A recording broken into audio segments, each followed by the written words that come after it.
Merci beaucoup. Alors tout d'abord bonjour à vous, bonjour à tous, merci de vous être déplacés pour assister à ce cours de cinéma. Je tiens évidemment à remercier Zeynep Jouvenot et Muriel Dreyfus, ainsi qu'évidemment le Forum des Images de m'avoir invité pour vous parler du Docteur Folamour de Stanley Kubrick dans le cadre de ce cycle Le Monde est Stone, qui est centré autour de la figure du réalisateur Oliver Stone. Alors, évidemment, le cinéma de Oliver Stone est bien sûr très différent de celui de Stanley Kubrick, mais ce qui est sûr, c'est que ces deux réalisateurs portent un regard plutôt critique vis-à-vis du monde en général, de leur pays en particulier, et plus généralement sur la violence que l'État est trop souvent enclin à utiliser pour exercer, pour maintenir sa puissance. Chez les deux cinéastes, le premier type de violence, c'est évidemment celui qui est de nature guerrière. Oliver Stone, en raison de son engagement dans la guerre du Vietnam, a été aux premières loges pour constater l'absurdité de la guerre, en faire le sujet principal de plusieurs de ses films, Platoon, Un 4 juillet, Entre ciel et terre, beaucoup. Et Kubrick, quant à lui, il a tourné plusieurs films dont la guerre est vraiment le thème central. Son premier film, Fear and Desire, Les Sentiers de la gloire, Spartacus, Docteur Folamour, Barry Lyndon, Full Metal Jacket, donc c'est presque la moitié de sa filmographie. Et d'ailleurs, j'ai donc eu effectivement le privilège de venir ici pour parler de cet aspect spécifiquement de la guerre chez Stanley Kubrick. Mais la violence contemporaine que critiquent Stone et Kubrick ne se limite pas à la guerre, puisque pour ces deux cinéastes, il s'agit de critiquer également la violence intrinsèque aux mécanismes qui sont mis en branle par la société du spectacle et par l'ultralibéralisme. Alors, c'est ce que fait Stone lorsqu'il réalise, par exemple, Wall Street, JFK, L'Enfer du Dimanche, surtout Tuernay, qui, en son temps, défrayait la chronique. Et Kubrick, même si c'est vrai qu'on le rapproche plutôt assez rarement de réalisateurs contestataires comme Stone, Altman ou Fuller, lui aussi n'a pas hésité à critiquer la société moderne dans plusieurs de ses films. L'aliénation par la technologie dans 2001, la guerre contre la violence qui devient elle-même une forme de violence dans Orange Mécanique, ou encore cette histoire de génocide qui a été perpétrée par des colons américains dans son film Shining.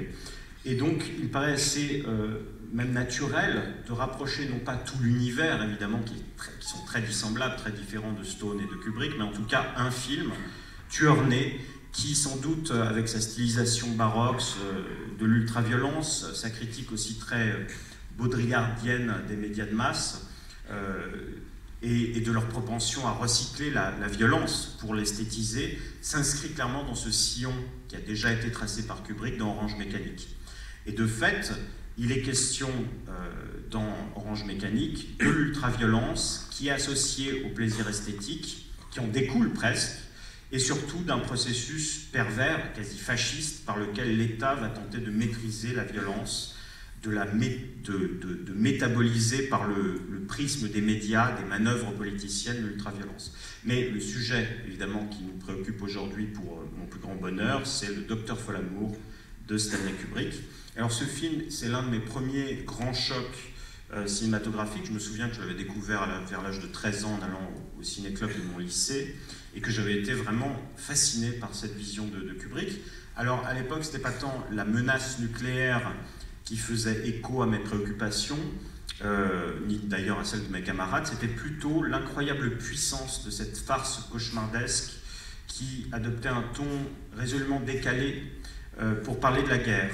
Et puis cette tension entre un scénario incroyablement bien structuré, très rigoureux, émaillé de performances complètement outrancières qui lorgnaient vers le burlesque. Alors, une œuvre d'art nous présentant l'Holocauste nucléaire comme l'un des beaux-arts pratiqué par un mauvais démiurge, qui est juste derrière moi, illuminé et visionnaire. Voilà ce qui rend le film de Stanley Kubrick si singulier. Et à vrai dire, je n'avais à l'époque jamais rien vu de similaire au cinéma. Ce mélange de perfection formelle dans la réalisation, l'ironie glaçante de la dramaturgie, une dérision assumée, une excentricité aussi de tous les instants. Et cela, ça ne me rappelait peut-être qu'une seule chose, cette apocalypse joyeuse, finalement, elle m'évoquait un seul film, Le dictateur de Chaplin. Le dictateur de Chaplin parce que Chaplin lui aussi avait tenté de parler d'un sujet excessivement grave dont il était le contemporain, en adoptant ce ton, précisément celui d'une comédie satirique et pamphlétaire. Et à ce titre, d'ailleurs, il est assez intéressant de mentionner que Chaplin était l'un des rares cinéastes que mentionne Kubrick et dont il dit pour lequel il professe véritablement une grande admiration. Et il l'oppose souvent à Eisenstein en disant que Chaplin excelle dans le contenu de ses histoires, Eisenstein, lui, pour Kubrick, a une totale maîtrise esthétique. Donc d'un côté le fond, de l'autre la forme. Et l'idéal, bien sûr, étant d'allier les deux. Et en un sens, c'est ce que Kubrick s'est efforcé de faire dans Le Docteur Folamour. Alors, pour commencer, je vais vous passer un premier extrait très court qui contient, à mon avis, l'une des répliques les plus emblématiques du film. Alors, merci de nous passer l'extrait numéro 1.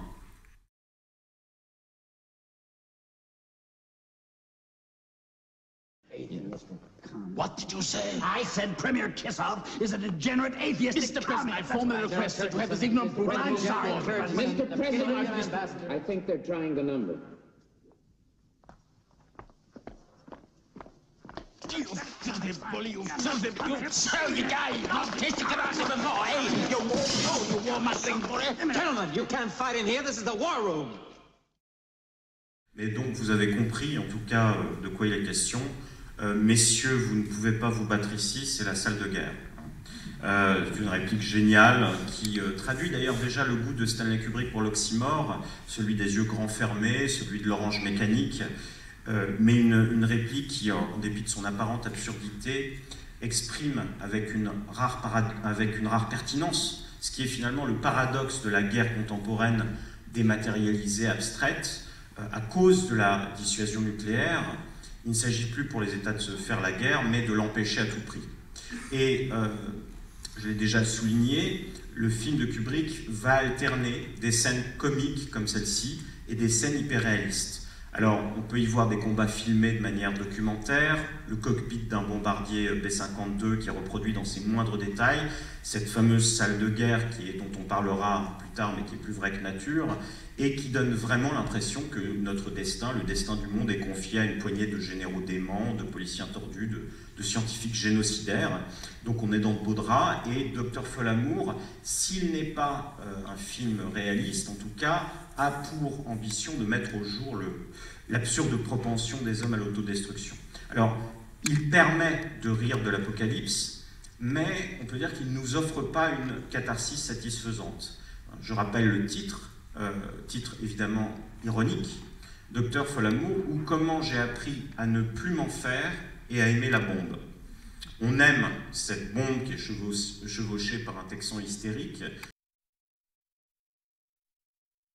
La projection du film plutôt inquiet. Et jusqu'à présent, on peut dire que Kubrick n'était jamais allé aussi loin dans la caricature, dans la noirceur. C'est son 6e film et c'est véritablement un tournant stylistique dans son œuvre, puisque juste avant, il réalise Lolita, il acquiert une indépendance financière et artistique, et avec Docteur Folamour, il parvient à exprimer une radicale idiosyncrasie, un regard vraiment singulier sur le monde, un point de vue inimitable qui oscille entre une misanthropie teintée d'humour noir et une profonde fascination pour la violence et la technologie. Et comme l'a bien montré Thomas Allen Nelson, c'est aussi avec ce film que Kubrick va assumer pleinement ce qui va devenir par la suite sa marque de fabrique, si l'on peut dire, c'est-à-dire la transformation d'idées abstraites en structures filmiques. Alors, je reviens sur cette idée. Ceux qui ont vu Docteur Folamour savent bien que Kubrick n'avait pas pour intention, c'est pas le programme d'apaiser les craintes du spectateur, mais au contraire, l'idée c'est de l'inviter à se questionner sur cette humanité qui est désormais capable de s'anéantir en faisant un mauvais usage de la technologie. Et donc, la boîte de Pandore, semble vouloir nous dire Kubrick, c'est quelque chose qui est désormais à notre disposition. La vraie question, ce n'est pas tant de savoir si elle sera ouverte, mais dans quelles circonstances elle le sera. Un raisonnement d'ailleurs qui peut évoquer celui de Robert Albrecht dans 4e vitesse. Et voilà ce que Kubrick déclarait à propos de la bombe dans un entretien qu'il a accordé à Playboy en 1968. Alors je cite, « Puisque de moins en moins de gens trouvent un réconfort dans la religion, je crois qu'inconsciemment, ils l'ont remplacé par une sorte de confusion morbide, où ils se plaisent à penser qu'une guerre nucléaire effacerait le monde en même temps qu'eux. Dieu est mort, mais la bombe demeure. À ce moment-là, ils ne sont plus seuls devant la terrible vulnérabilité de leur propre mortalité. » Alors on comprend bien que dans Dr. Folamour, Kubrick ne se contente pas de tourner en dérision la bombe, que son questionnement sur la menace nucléaire est par essence philosophique. Il s'agit pour lui de prendre en considération, de prendre acte de la sécularisation des sociétés occidentales, c'est-à-dire de cette nouvelle ère qui fut jadis prophétisée par Nietzsche, celle de la mort de Dieu, c'est-à-dire la disparition, non pas de Dieu de manière générale, mais la disparition d'un socle transcendant où s'originent nos valeurs morales. Et l'hypothèse de Kubrick, alors elle est plutôt originale, puisque en un certain sens, il se montre même plus radical que dans son raisonnement que ne pouvaient l'être des philosophes comme par exemple, je pense à Hans Jonas, qui, dans son concept de Dieu après Auschwitz, se contentait de postuler un retrait de Dieu dans sa création pour tenter d'expliquer, donc pas de justifier bien sûr, mais d'expliquer l'horreur des crimes nazis d'un point de vue théologique. Et ici, Kubrick a un autre objectif, c'est-à-dire, et une autre idée, c'est de nous dire tout simplement que la bombe a pris la place qu'occupait jusqu'alors Dieu dans l'imaginaire collectif. Donc, l'idée n'est plus de justifier une apparente contradiction entre d'un côté l'existence du mal sur Terre et d'un autre côté la toute-puissance et en même temps la bonté de Dieu. Donc, évidemment, l'idée n'est plus d'élaborer des théodicées, comme l'auront fait en leur temps Leibniz, Kant ou Hegel. Il s'agit d'entériner l'idée qu'en l'absence de toute eschatologie rédemptrice, c'est-à-dire de tout discours sur la fin des temps qui serait lié au salut de l'âme, eh bien, la seule eschatologie possible, c'est une eschatologie morbide, dépressive, pour ne pas dire nihiliste. Et la bombe ayant donc, selon Kubrick, remplacé Dieu, il n'est plus possible de communier dans un rêve qui serait un rêve de paix, de concorde universelle.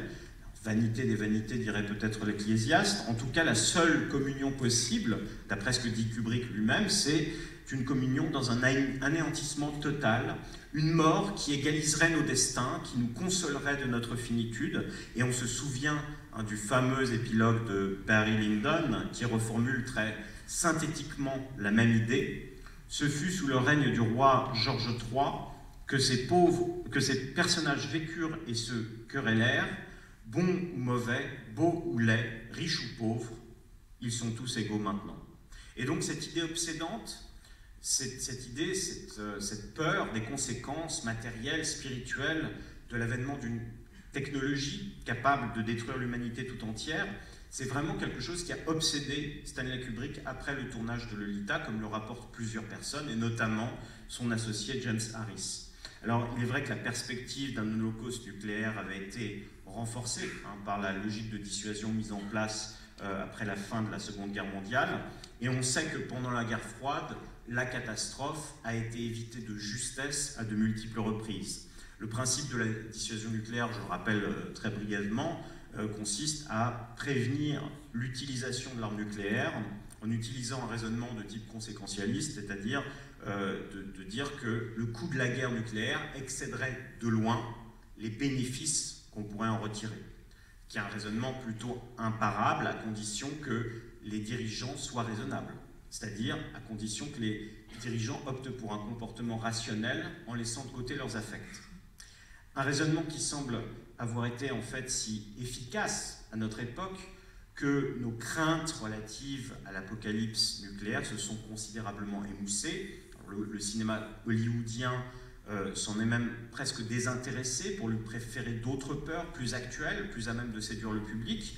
Mais aujourd'hui, et je ne peux m'en réjouir que dans le cadre très théorique de ce cours de cinéma, évidemment la menace nucléaire est à nouveau dans l'air du temps. Alors, on a souvent considéré le Dr. Folamour comme une satire qui était cinématographiquement virtuose, sur la paranoïa, le climat de paranoïa, de peur engendré par la guerre froide, mais force est d'admettre que le film de Kubrick n'a rien perdu de sa dimension qui est quasi prophétique, et qu'aujourd'hui, on voit deux chefs d'État qui disposent de l'arme nucléaire, qui rivalisent de stupidité, d'immaturité, qui s'insultent par médias interposés, et qui promettent donc cette apocalypse imminente. Et effectivement, le caractère outrancier du film, le jeu très expressif des acteurs, désormais on peut dire qu'il n'appartient plus à la caricature. Je pense que Donald et Kim, à leur manière chacun, sont aussi ridicules et grotesques que George C. Scott, Peter Sellers, Sterling Hayden, qui sont en quelque sorte leur équivalent filmique. Il est vrai aussi que ma génération était biberonnée par le cinéma hollywoodien, par ces apocalypses en série, et qu'il semble désormais établi que la menace nucléaire n'est qu'une menace parmi d'autres. Réchauffement climatique, inégalité provoquée par le capitalisme financiarisé, surpopulation, prise de pouvoir de l'intelligence artificielle, que sais-je encore, avènement d'un nouvel eugénisme. Donc on est blasé, on est accoutumé à l'idée d'un désastre, un désastre qui n'est pas forcément nucléaire. Et c'est vrai que malgré son regain d'actualité, cette menace nucléaire peut-être semble moins nous concerner, nous inquiéter que par le passé. Et c'est peut-être précisément pour cette raison qu'il n'y a pas de meilleur moment pour se replonger dans le film de Kubrick, parce que la distanciation, l'ironie, l'absurdité qui le caractérise sont justement en phase avec notre époque, en phase avec un relatif détachement, une relative indifférence. Alors, avant d'entrer dans l'analyse proprement dite, je reviens rapidement sur la genèse du film. En 1962, Kubrick va chercher un nouveau projet. Il vient de réaliser Lolita. Son association avec James Harris arrive à son terme. Et après avoir travaillé quelque temps sur le script de Fol Amour avec Harris, l'associé de Kubrick va décider de repartir aux États-Unis, puisqu'ils sont basés à Londres, en Angleterre, pour devenir à son tour réalisateur. Alors il le fait avec la bénédiction de Stanley Kubrick, mais du coup Kubrick se retrouve seul. Alors ce scénario, c'est quoi? Eh bien, c'est l'adaptation d'un livre, d'un roman de Peter George qui est paru en 1958, dont le titre est Alerte rouge, Red Alert en anglais, donc un roman très sérieux, qui raconte l'histoire d'un général psychotique qui ordonne à ses bombardiers B-52 de lancer une attaque nucléaire contre la Russie. Et Kubrick, à l'époque, après le départ de Harris, commence à collaborer, à travailler en collaboration avec l'auteur, Peter George. Mais au même moment, vous avez Max Jungstein, qui avait travaillé avec Stanley Kubrick sur l'ultime razzia, The Killing, qui n'avait d'ailleurs pas du tout apprécié le film, en raison de notamment l'ambitieux montage non linéaire de l'ultime razzia, et qui lance chez Columbia Pictures une adaptation d'un autre roman de Eugene Burdick et Harvey Wheeler, qui s'appelle Point limite, Fail Safe en anglais, un roman qui a été écrit en 1962, et c'est un roman dont l'intrigue est la suivante. À la suite d'une erreur technique, un groupe de bombardiers américains va recevoir l'ordre de lâcher la bombe sur Moscou. Et alors, le président américain et ses généraux vont tenter de convaincre les soviétiques qu'il s'agit d'une erreur afin d'empêcher le déclenchement d'une guerre nucléaire mondiale. Alors, Kubrick va très vite prendre connaissance de ce projet, des similitudes entre les deux romans, et il va décider d'intenter, pas directement, mais de proposer à Peter George d'intenter un procès pour plagiat, puisque le livre donc, sur lequel est basé Fail Safe a été écrit 4 ans plus tôt. Le livre de Peter George a été écrit 4 ans plus tôt que celui de Burdick et Wheeler. Donc, Kubrick pense pouvoir ainsi empêcher le tournage de Point limite. Finalement, il ne va pas obtenir l'injonction du tribunal, et donc le tournage de Point limite va pouvoir commencer. Et puis, ce qui complique encore les choses, c'est qu'un très bon réalisateur est aux commandes, puisqu'il s'agit de Sidney Lumet. Donc, Kubrick, non seulement a des problèmes avec son script, mais en plus doit se différencier du travail du projet de Lumet. Et donc, comment faire? Eh bien, en transformant ce qui apparaissait au départ à Kubrick comme une faiblesse du roman en une force, c'est-à-dire en adoptant ce ton résolument parodique. Et là, je cite Kubrick, « Alors que j'essayais d'imaginer de quelle manière allaient se passer les choses, j'avais sans arrêt des idées, mais je les rejetais les unes après les autres parce qu'elles étaient trop ridicules. Je me disais, je ne peux pas faire ça, les gens vont rire. » Et Kubrick arrive assez rapidement à cette conclusion que l'idée, c'est de conserver ces éléments absurdes et ridicules, qui sont les plus forts, pour faire une comédie. Donc il met fin à sa collaboration avec Peter George, qui malheureusement va se suicider juste 2 ans plus tard à cause de problèmes d'alcoolisme, et il engage Thierry Sauterne. Thierry Sauterne, qui est un écrivain américain, qui est réputé pour son goût de l'absurde, qui va faire, après Folamour, une carrière en tant que scénariste. Bon, il a collaboré à des tas de films comme The Collector de William Wyler, ou encore Casino Royale, Barbarella, ou encore Easy Rider. Et donc, cet auteur a un sens de l'absurde qui se conjugue merveilleusement bien avec l'humour noir, cinglant de Stanley Kubrick. Et donc, ensemble, ils vont inventer de nouvelles scènes absentes du livre. Et alors que le roman portait un regard qui était plutôt, on pourrait dire, bienveillant sur les personnages, eh bien, Kubrick et son nouveau co-scénariste, eux, vont vraiment être décidés à les tourner au ridicule. Donc, sous leur plume, on a ces politiciens, ces généraux qui deviennent une galerie de personnages fantoches, paranoïaques, lâches, opportunistes, narcissiques, mégalomanes, névrosés, libidineux, impuissants, j'en passe, et des meilleurs. Et la fin du roman de Peter George, qui se termine sur l'avortement de la mission finale du bombardier, eh bien, elle est remplacée par une conclusion résolument plus pessimiste. Donc le scénario définitif va alterner ces scènes qui proviennent et qui sont réalistes, qui proviennent du roman de Peter George, et puis des scènes qui sont carrément plus fantaisistes. Le soin apporté à la reconstitution du bombardier est tel qu'elle inquiète même le département d'État, qui demande à Columbia Pictures d'ajouter un texte de préface au début du film. Le texte c'est « L'armée de l'air souligne que, dans la réalité, ces dispositifs de protection rendraient impossible la survenue des événements décrits dans ce film. En outre, aucun des personnages dépeints ne représente des personnes existantes ou ayant existé. En réalité, il en va tout autrement. Le personnage qui est interprété par Sterling Hayden, donc le général Reaper, il est inspiré de Curtis LeMay. Curtis LeMay qui avait dirigé la Strategic Air Command pendant les années 50, qui mâchouillait constamment un cigare, qui était particulièrement heureux quand on lui soumettait un plan de bombardement, qui a même déclaré à une commission du Congrès que si les soviétiques lui en fournissaient un prétexte, eh bien, il serait ravi de leur foutre sur la gueule, je cite, avant qu'ils aient quitté le sol, et de les bombarder pour les faire retourner à l'âge de pierre. Quant au docteur Folamour, il est inspiré d'un ancien expert nazi, Werner von Braun, opportuniste patenté, qui lui a déclaré que cette fois, il voulait être du côté des gagnants. Et de fait, il a dirigé le programme de recherche américain spatial juste après la guerre. Donc une fois que le scénario est terminé, c'est le casting. Il va choisir Sterling Hayden pour incarner Reaper. Alors Hayden, pour ceux qui aiment bien Stanley Kubrick, ils savent qu'il a joué Johnny Clay, qui est l'organisateur du hold-up dans l'Ultime Razzia. Et donc Kubrick va sans problème pouvoir le convaincre d'interpréter ce général dément. George C. Scott, qui est choisi pour incarner l'immature, le belliqueux général Turgidson. Scott, qui a la réputation d'être un acteur plutôt difficile à diriger, mais Kubrick connaît sa passion pour les échecs. Et dès le début du tournage, il lui propose de faire une partie. Or, Kubrick, lui-même grand joueur d'échecs, qui a gagné sa vie dans sa jeunesse en participant à des tournois d'échecs, pulvérise George C. Scott et obtient ainsi son respect. Évidemment, Peter Sellers, c'est la star indiscutable du film, qui va hériter non seulement du rôle-titre, Dr. Folamour, mais également celui du président des États-Unis, Martin Muffley, et celui du colonel de l'armée de l'air britannique, Lionel Mandrake.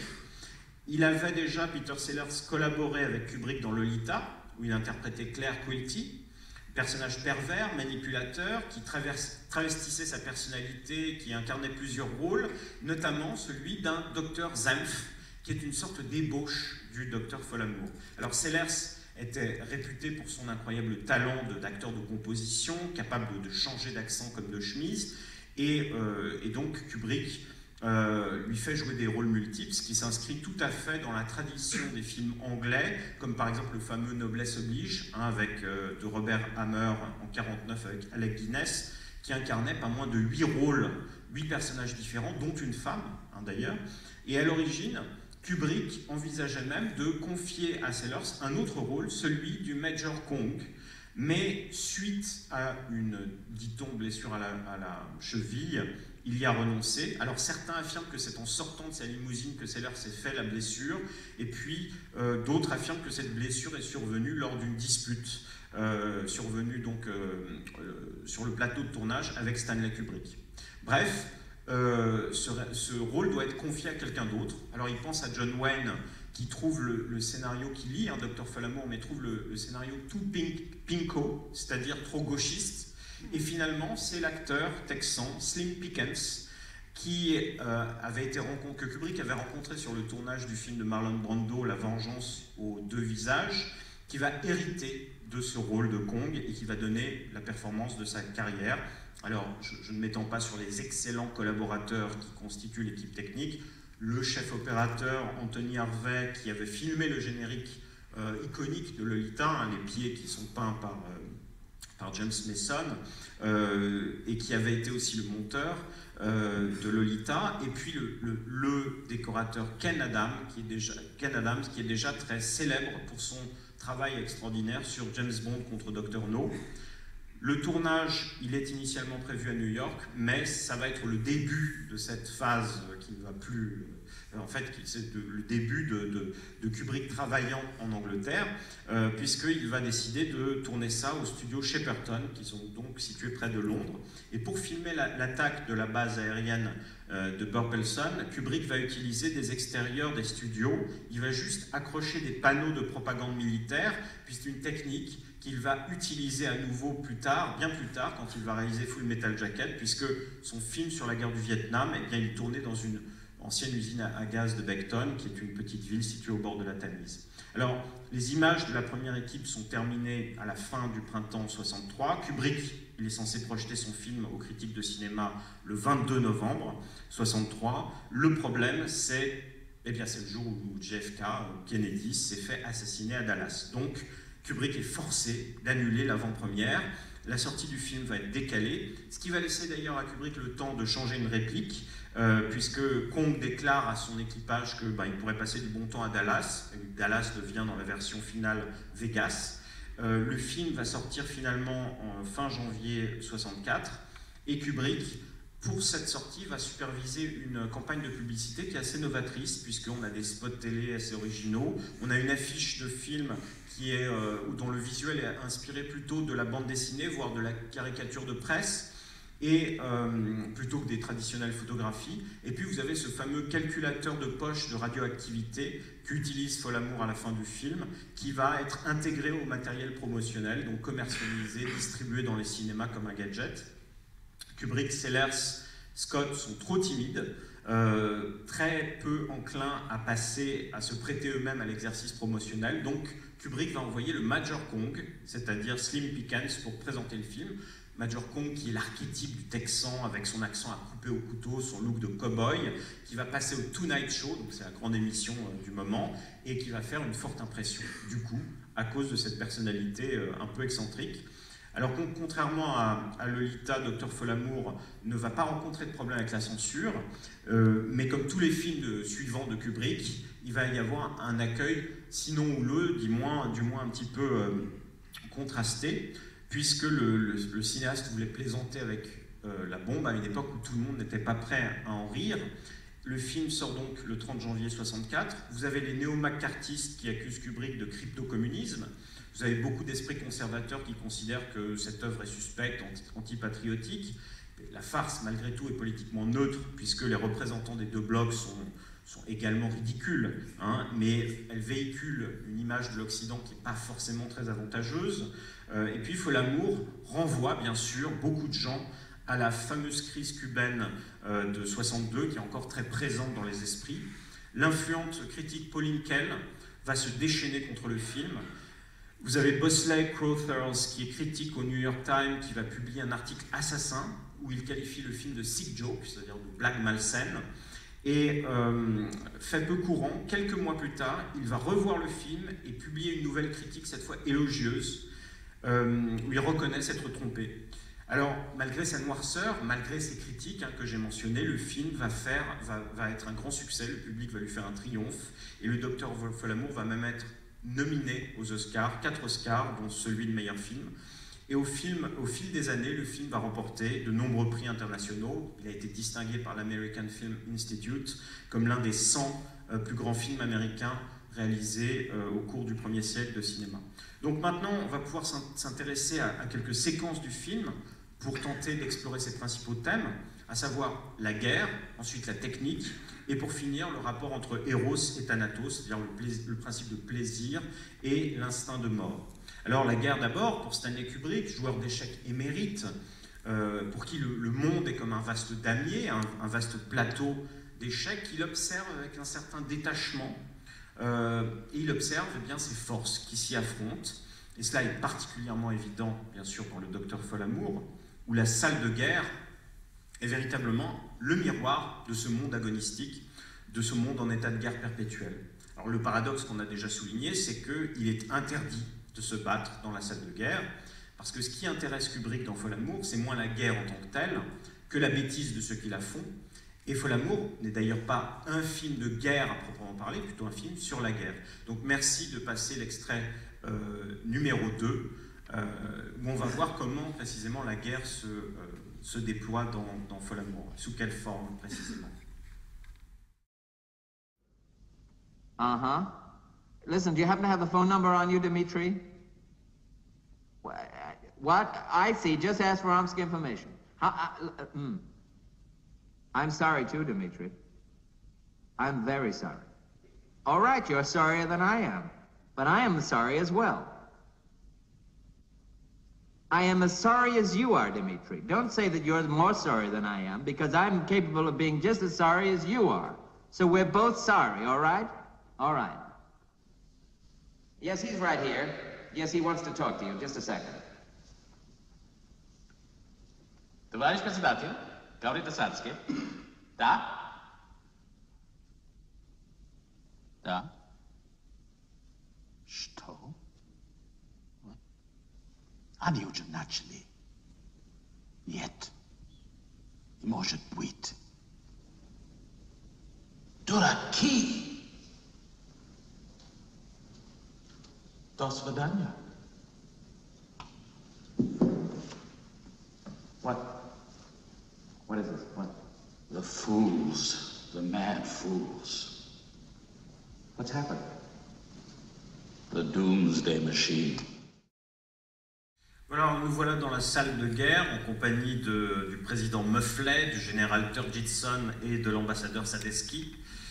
Le président Muffley, qui est d'ailleurs peut-être le personnage, le seul personnage, plus ou moins sain d'esprit du film, avec le colonel Mandrake, qui tente ici de tempérer le légitime mécontentement de son homologue soviétique, le président Kissov, qui, non content d'être complètement ivre, et c'est un peu sous-entendu, se livre aussi à des orgies. Muffley tente de convaincre donc Kissov que l'attaque nucléaire qui menace son pays a été déclenchée par un lunatique et qu'il va tout mettre en œuvre pour éviter la catastrophe. La séquence qu'on vient de voir consiste en un échange risible entre les présidents qui débattent pour savoir qui est le plus désolé des deux. Alors, ce qui est évident, c'est que la guerre résulte d'un conflit d'ego, que ce n'est pas seulement un phénomène qui est dû à l'absurdité d'un système désincarné, mais qu'elle découle de la toute-puissance d'individus aux contours bien définis, dont le système n'est aussi qu'une émanation. Et cette inversion de la problématique habituelle est intéressante. On a généralement la critique d'un système froid, abstrait, qui broie des vies innocentes sans le moindre remords. Ici, Kubrick va créer une galerie, un panthéon de personnages inoubliables. Mais le principal protagoniste de cette séquence, et de toutes celles qui mettent en scène les instances décisionnaires de Folamour, c'est bien évidemment la salle de guerre elle-même. On connaît l'importance que revêtent les décors de cinéma pour Kubrick, la fabrique des mannequins du baiser du tueur, le château des orgies masquées dans Eyes Wide Shut, jusqu'au vaisseau du Discovery dans 2001, où le décor d'ailleurs est littéralement l'incarnation d'un personnage, HAL 9000, l'ordinateur. Ici, la salle de guerre est sans doute l'un de ces décors les plus emblématiques. Un décor dont le sinistre docteur Folamour semble n'être lui-même qu'une émanation. Comme si finalement cet utérus de ténèbres et de béton froid, stérile, avait donné naissance à un monstre grotesque, fascinant, ce mauvais démiurge des temps futurs, ce messie de l'apocalypse qu'est le docteur Folamour. Alors, merci de projeter l'image numéro 1. On va pouvoir regarder, voir cette... Alors, il s'agit d'une maquette, hein, mais qui permet de bien visualiser cet impressionnant décor, et un décor que Kubrick va prendre soin de dévoiler très progressivement dans le film. Alors, ce qui frappe d'abord, quand on regarde ce décor, ce sont ces impressionnants, immenses panneaux lumineux qui recouvrent les murs. Le chef décorateur Ken Adam rapporte que Kubrick était complètement obsédé par ces big boards, qu'il avait apporté un soin maniaque aux rétroprojections, qu'il vérifiait en faisant jusqu'à 30 polaroïdes pour s'assurer en fait de l'équilibre entre la luminosité des panneaux et du reste du décor. Et cette méticulosité, eh bien, elle n'a rien de surprenant quand on connaît le goût de Kubrick pour les éclairages justifiés intradiégétiques, c'est-à-dire des éclairages tout simplement qui sont intégrés au décor et qui sont directement donc visibles dans le cadre. Il faut d'ailleurs préciser que pour cette raison, Kubrick avait même demandé à Ken Adam, son chef décorateur, de construire en dur le plafond de la salle de guerre pour ne pas que son chef opérateur puisse rajouter d'autres décors, des éclairages extérieurs. Mais l'intérêt de Kubrick pour ces big boards, évidemment, il est lié aussi à sa passion pour les échecs, plus généralement pour la stratégie militaire. Et à cette époque, Kubrick est déjà fasciné par Napoléon. Vous savez que c'est l'un de ses grands projets inaboutis, un film sur Napoléon. Il est notamment fasciné par la campagne d'Espagne, durant laquelle l'empereur avait réussi à diriger ses armées de Paris en utilisant des courriers. Et donc, dans Spartacus, on s'en souvient, il avait attaché un soin tout particulier à dépeindre ces gigantesques batailles entre les armées des esclaves, les légions romaines, et plutôt que de nous montrer des scènes de guerre interminables, il s'était attardé sur la mise en place des forces en présence, utiliser un montage inspiré de Pudovkin, utiliser des establishing shots, de manière à nous présenter finalement cette guerre comme une gigantesque partie d'échecs. Dans les Sentiers de la Gloire, on retrouve l'image du damier, les soldats qui se positionnent comme de simples pions dirigés par des généraux avides de pouvoir. Donc c'est quelque chose de récurrent dans le cinéma de Kubrick. Et l'autre aspect frappant aussi de cette salle de guerre, conçue par Ken Adam, c'est son esthétique très singulière, qui est influencée bien sûr par le cinéma expressionniste allemand. La War Room est une combinaison, comme vous pouvez le voir, de formes géométriques simples, triangle pour la structure, rectangle pour les panneaux muraux, cercle pour la table et son éclairage suspendu. Le monde est complexe, mais la salle dans laquelle vont être prises les grandes décisions, elle est d'une étonnante simplicité.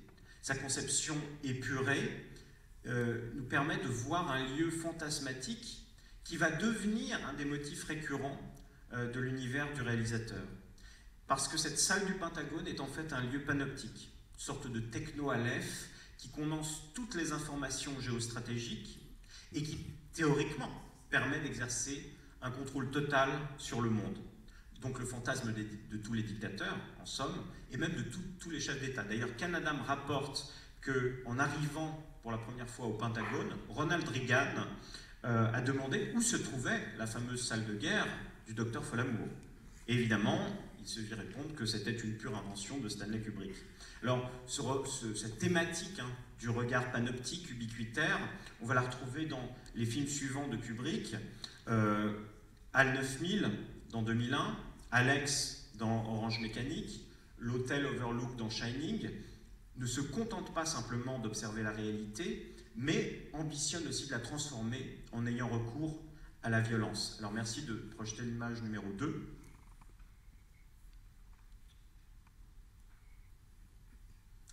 Oui, Alex observe le monde avec son œil dentelé, avide d'ultraviolence, à l'affût d'éventuelles proies, et c'est paradoxalement par le regard qu'il va être vaincu, puisque les scientifiques vont retourner son avidité visuelle contre lui, et que métaphoriquement et littéralement même, ils vont le rendre impuissant. Hal est une conscience sans corps. Son seul lien avec l'extérieur, c'est ce fameux œil cyclopéen qui est démultiplié dans le film à l'infini. Il peut tout voir, il peut tout contrôler, mais comme les dispositifs perfectionnés de la salle de guerre, eh bien, il se révélera incapable d'éviter la catastrophe, à savoir sa propre déconnexion en l'occurrence. En anglais, to overlook, cela signifie à la fois jeter un sort et dominer du regard. Et avant d'être une entité maléfique, l'hôtel Overlook, c'est d'abord ce regard actif, intrusif, parasitaire, qui personnifie en quelque sorte notre pulsion scopique. Donc une acuité criminelle du regard qui est à la fois une métaphore pour notre civilisation autoréférentielle, saturée d'images malsaines, et en même temps qui va finir par régurgiter ces images, comme l'ascenseur déversant des litres de sang dans le film. Alors la War Room de Folamour, c'est un petit peu l'ancêtre des entités Overlook, HAL, c'est-à-dire un lieu de contrôle qui nous renvoie peut-être à ce que Heidegger appelait le projet cybernétique du monde. Qu'est-ce que c'est que ce projet? Eh bien, c'est le projet du déploiement de la volonté de puissance du monde occidental comme une forme de frénésie de volonté de puissance, de conservation, d'accroissement. Et le but, in fine, de ce projet, c'est le contrôle de l'étang dans sa totalité. Qu'est-ce que c'est que l'étang? C'est tout ce qui est. Et donc, le projet cybernétique de la War Room, ce qui est intéressant, c'est qu'évidemment, il va échouer lamentablement.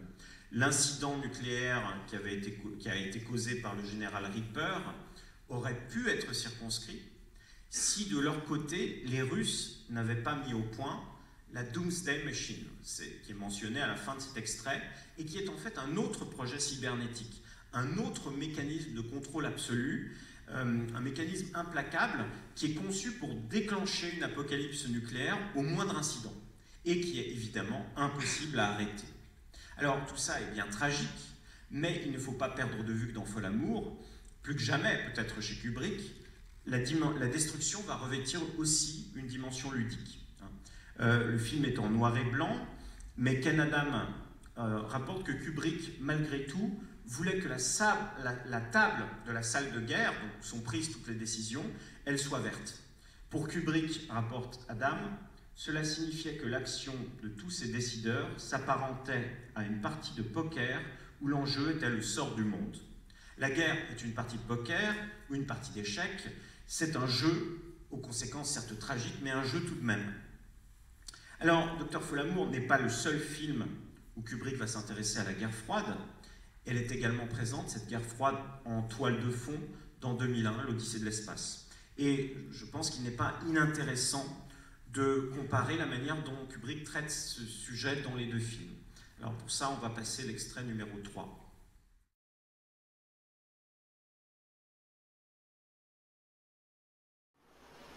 But this epidemic could quite easily spread to our base. We should be given all the facts, Dr. Floyd. Yes, I know.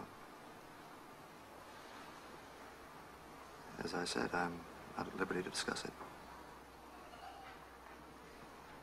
Now, are you sure you won't change your mind about that drink? No, I'm positive. Oh, I really must be going. Well, I hope that you and your wife can come to the IAC conference in June. Well, we're going to try. I hope we can make it. If you do, you remember to bring that darling little daughter with you. Well, that'll all depend on the school vacations and all that sort of thing. But if we can, we will. Merci. On va pouvoir aussi projeter l'image numéro 3. Alors, on a vu ici que dans 2001, les Russes et les Américains, ils échangent très poliment dans un salon orbital. Le scientifique russe se plaint de ne pas avoir d'informations sur ce qui se passe sur la base de Clavius. Le docteur Floyd, l'Américain, va lui opposer un refus assez ferme, mais dénué d'agressivité. Et puis la conversation va prendre un tour beaucoup plus cordial, anodin, puisque la scientifique russe propose à Floyd de venir lui rendre visite avec sa fille. Donc on a un contraste ici apparent entre les traitements de la guerre froide dans les deux films, le futur qui est dépeint par Kubrick et celui où la guerre froide, même si elle est apparemment toujours d'actualité, elle semble s'être considérablement refroidie. Et effectivement, on a ce décor qui exprime ce puissant contraste de traitement, alors que dans la séquence de Dr. Folamour qu'on a vu juste avant, on a une absence de profondeur de champ, un découpage systématique des plans qui enferment les personnages, qui sont eux-mêmes circonscrits dans la structure géométrique aliénante de la War Room, et qui provoquent plutôt un sentiment de claustrophobie intense chez le spectateur. Un contraste donc puisque dans la séquence de 2001, on a cette grande profondeur de champ, on a ce décor qui est d'un blanc immaculé, ponctué par ces petites taches rouges d'un mobilier futuriste branché. On a un plan fixe à hauteur d'homme, on a une absence de montage. Donc tout porte à croire, a priori, que Kubrick n'envisage plus du tout la guerre froide de la même manière. Pourtant, il y a cette tension. Il y a cette tension qui, si elle est contenue, est bien présente. Et Floyd, le scientifique, refuse de divulguer une information stratégique dans un environnement qui, en fait, n'est pas aussi neutre qu'il en a l'air et qui nous renvoie, en réalité, au docteur Folamour. Puisque là, vous voyez que ce salon orbital est une immense figure géométrique, un cercle en rotation dans le vide de l'espace, ce qu'atteste d'ailleurs la ligne de fuite tordue, qui est encore accentuée ici par l'utilisation du grand angle. Les lignes qui strient le sol, la disposition des fauteuils rouges permettent encore de ressentir cette légère distorsion de l'espace. On a un plafond qui a une sorte de damier de lumière qui renvoie directement à la partie d'échecs qui est en train de se jouer entre les Américains et les Russes. Au fond de l'image, on peut apercevoir 3 grands écrans sur lesquels sont projetées des données qui rappellent les big boards de Folamour. Et puis à la gauche de l'image, au second plan, il y a un homme qui est en train de travailler dans un bureau vitré, qui est encagé dans un espace qui sépare Floyd de son homologue russe. Donc, ces marqueurs visuels de la séquence, même s'ils sont beaucoup moins perceptibles que dans Dr Folamour, ils nous renseignent sur la nature de l'échange qui a lieu entre les scientifiques. Ce n'est plus la prise de possession du territoire, comme on s'en souvient au début de 2001, des singes qui se disputaient autour d'une mare. Ici, c'est la divulgation d'un secret d'État, mais c'est toujours l'affrontement de 2 tribus. Donc il y a un changement d'échelle qui va étendre finalement ce conflit à la planète entière, mais il y a toujours cette même entreprise de domination. Les gens sont polis, il n'y a plus de violence physique, mais rien n'a fondamentalement changé. Et dans 2001, comme dans Folamour, la guerre, la politique sont entièrement réversibles.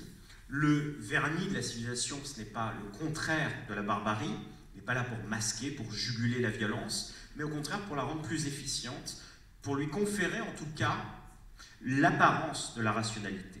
Alors dans Folamour, Kubrick va nous inviter à siéger auprès de ces dirigeants qui tiennent le sort du monde entre leurs mains, dans cette salle de guerre qui est comme finalement, on pourrait dire presque un grand cerveau malade et collectif, un grand cerveau de l'Occident. Qui n'a que l'apparence de la rationalité. Et même le président Muffley, comme je l'ai dit, qui est peut-être le seul à vouloir résoudre la crise en prônant l'apaisement, va finir par se laisser séduire par la proposition démente du docteur Folamour à la fin du film. Alors, de la rationalité, il en est précisément question lors des différentes interventions de tous les personnages, mais plus particulièrement du général Turgidson. Et donc, je vous propose, pour bien avoir ces prestations, ces performances mémorables à l'esprit de George C. Scott, de les revoir. Alors merci de passer l'extrait numéro 4, puis l'extrait numéro 5. If the pilot's good, see, I mean if he's really sharp, he can barrel that baby in so low. I mean, you ought to see it sometime. It's a sight. A big plane like a 52. Vroom! It's jet exhaust, frying chickens in the barnyard. Yeah, but has he got a chance? Has he got a chance? Hell,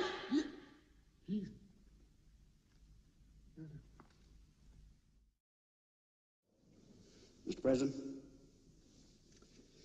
we are rapidly approaching a moment of truth, both for ourselves as human beings and for the life of our nation. Now, truth is not always a pleasant thing, but it is necessary now to make a choice, to choose between 2 admittedly regrettable, but nevertheless distinguishable post-war environments. One where you got 20 million people killed, and the other where you got 150 million people killed. You're talking about mass murder, General, not war. Mr. President, I'm not saying we wouldn't get our hair mussed, but I do say no more than 10 to 20 million killed, tops, depending on the breaks. I will not go down in history as the greatest mass murderer since Adolf Hitler. Perhaps it might be better, Mr. President, if you were more concerned with the American people than with your image in the history books. General Turgidson, I think I've heard quite sufficient from you. Thank you very much. Bon, alors, dans l'extrait qu'on vient de voir, le général Turgidson propose une solution pour le moins radicale à la crise. Dans le premier extrait, il va se laisser emporter par son enthousiasme relatif aux performances du bombardier, en oubliant au passage qu'il transporte des bombes nucléaires. Et lors de la sortie du film, Scott s'est plaint du montage final. Kubrick en effet, n'avait selon lui choisi que les prises où il interprétait son personnage de la façon la plus hystérique. Et Kubrick, effectivement, avait une stratégie, c'est-à-dire qu'il filmait un certain nombre de prises où l'acteur interprétait avec une relative sobriété son personnage, puis il lui demandait à chaque fois de lui accorder quelques prises délirantes. Et donc, bien entendu, il savait que Scott rechignerait à passer pour un bouffon sur l'écran, donc il lui laissait croire qu'il allait sélectionner les scènes sérieuses. Et à l'inverse, Kubrick a dû tempérer les ardeurs comiques de Sellers, hein, qui d'abord avait proposé une interprétation très fantaisiste du président Muffley, pour que le contraste entre tous ces personnages fonctionne, pour que le contraste comique entre le président, le général et le docteur Folamour fonctionne, il fallait évidemment que le président paraisse beaucoup plus posé et raisonnable que ses deux collaborateurs. Alors merci de projeter l'image numéro 4, qui va nous permettre de remarquer que Folamour appartient à la catégorie de films de Kubrick où les personnages, où les acteurs plutôt délivrent une performance qui est hyper expressive, que certains même ont pu qualifier de overplayed, c'est-à-dire de surjoué. Et on pense bien sûr aux interprétations de Malcolm McDowell ou de Patrick McGee, d'ailleurs dans Orange Mécanique, de Vincent D'Onofrio, de Lee Ermey dans Full Metal Jacket, ou celle encore de Jack Nicholson et de Shelley Duvall dans Shining. Et les deux extraits qu'on a visionnés sont typiques de ce jeu outré qui est demandé par Kubrick à certains de ses acteurs. Le visage de Scott se fige progressivement dans un rictus de démence. Ce sera aussi le cas du général Reaper d'ailleurs, qui rappelle ceux de Nicholson, McDowell, D'Onofrio. Un visage qui est perçu, envisagé comme un masque. Un masque parce que, évidemment, Kubrick cherche à nous montrer la folie qui sommeille en chacun de nous, mais aussi et surtout peut-être pour transformer ces personnages en quelque sorte en des archétypes jungiens, c'est-à-dire qu'emportés par leur propre folie, leur propre délire, ils n'ont plus conscience de leurs contradictions. Ces personnages se confondent entièrement avec les affects qui les traversent sans le moindre recul. Et dans le dernier extrait qu'on a vu, le général Turgidson, qui n'est qu'à moitié fou, va réaliser finalement que son éloge de la perfection du bombardier, donc c'est le premier extrait qu'on a vu, signifie tout simplement qu'une apocalypse nucléaire est désormais inévitable. Alors je dis de Turgidson qu'il est à moitié fou parce qu'à la différence du général Reaper, il est capable de prendre un certain recul par rapport à lui-même. Et lorsqu'il va proposer une stratégie qui est apparemment complètement aberrante au président Muffley, en réalité, il se livre à un raisonnement qui est tout à fait logique, à défaut d'être recevable. Donc, dans cet extrait, vous avez vu Turgidson qui se lançait dans une longue diatribe, qui soutenait qu'il faut appuyer l'attaque nucléaire déclenchée par Reaper et qu'il faut le faire avant que les Russes ne contre-attaquent. Il va manipuler les chiffres comme un épicier, avec beaucoup de cynisme, un cynisme qui d'ailleurs nous rappelle celui du général Miro dans Les Sentiers de la Gloire. Il va annoncer fièrement que sa stratégie permettrait de limiter les dégâts, c'est-à-dire de passer de 150 millions de morts à 10, voire 20 millions de morts maximum, ce qui serait quand même plutôt sympathique. En réalité, la stratégie de Turgidson, eh bien, elle n'est pas complètement insensée, elle découle d'un raisonnement qu'on peut qualifier d'utilitariste, de conséquentialiste, qui est assez classique. Effectivement, la morale utilitariste ou l'éthique utilitariste préconise une action si cette action permet de maximiser la somme de bonheur dans le monde, ou enfin à tout le moins, et c'est le cas qui nous préoccupe là, d'éviter la souffrance du plus grand nombre. Et contrairement à une morale, disons, kantienne, déontologique, bien, qui en premier lieu évalue la pertinence morale d'une action, ici, l'éthique utilitariste, elle se soucie que des conséquences de l'action. Donc, on a un principe d'utilité qui va fixer la norme du bien et du mal, mais qui va toujours s'appuyer sur un calcul rationnel pour quantifier le plaisir et la peine des actions humaines. Et voilà pourquoi la stratégie de Turgidson nous permet aussi de comprendre ce qui est véritablement en jeu dans le Docteur Folamour, c'est que ce n'est pas la raison opposée au désir et aux pulsions, c'est la raison elle-même comme vecteur d'irrationalité.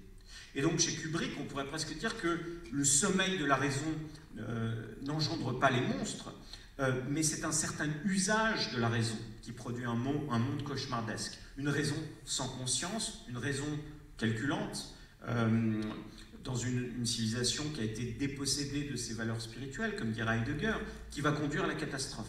Ce qui va nous amener, logiquement, à nous questionner sur ce fameux thème de la technique, qui est omniprésent dans l'œuvre de Kubrick, et que le Docteur Folamour est sans doute le premier film à aborder vraiment frontalement.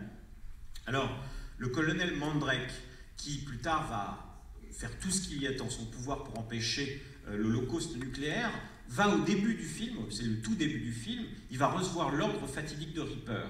Ce qui est intéressant, c'est qu'il ne mesure pas du tout les conséquences du déclenchement du plan R. C'est un plan abstrait. Il va s'exécuter méthodiquement avant de réaliser avec horreur que derrière ce simple code, eh bien, il y a une procédure qui est destinée à annihiler l'humanité. Et dans le bombardier, l'ordre est reçu, déchiffré, par un officier de la communication qui va aussitôt passer l'information au Major Kong. Alors on va s'intéresser à ce moment précis qui est assez révélateur. Merci de passer l'extrait numéro 6. Goldie, did you say wing attack plan R? Yes, sir, I have. Goldie, how many times have I told you guys that I don't want no horsing around on the airplane? I'm not horsing around, sir. That's how it decodes. Well, I've been to one World Fair, a picnic, and a rodeo, and that's the stupidest thing I ever heard come over a set of earphones. You sure you got today's code? Yes, sir, it is. Oh, there's just gotta be something wrong. Wait a second, I'm coming back.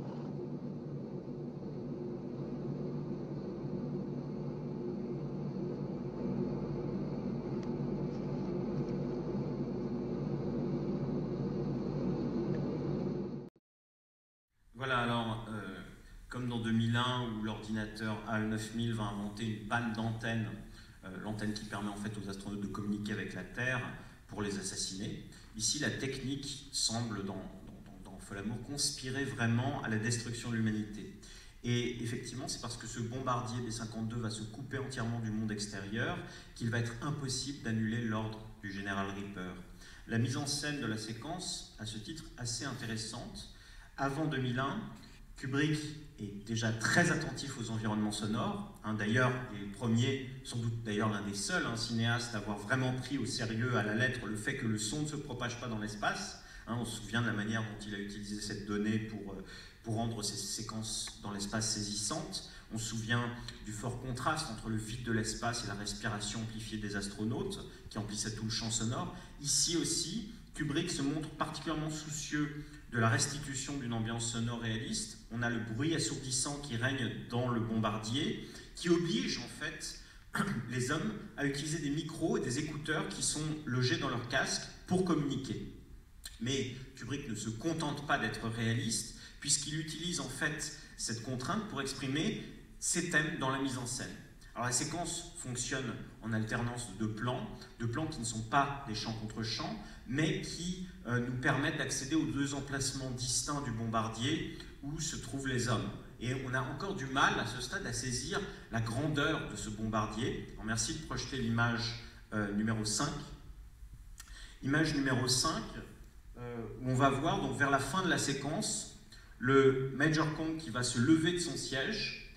Et alors, on réalise ici, avec étonnement, qu'il ne se trouvait pas dans une autre partie de l'avion, il se trouvait dans la profondeur de champ du plan qui contenait les trois officiers. Donc Kong, en fait, était juste derrière ces hommes, dans le cockpit, à moins d'1 mètre, alors qu'on pensait sans doute qu'il était, on avait une perception faussée, on pensait qu'il était plus loin dans une autre partie de l'avion.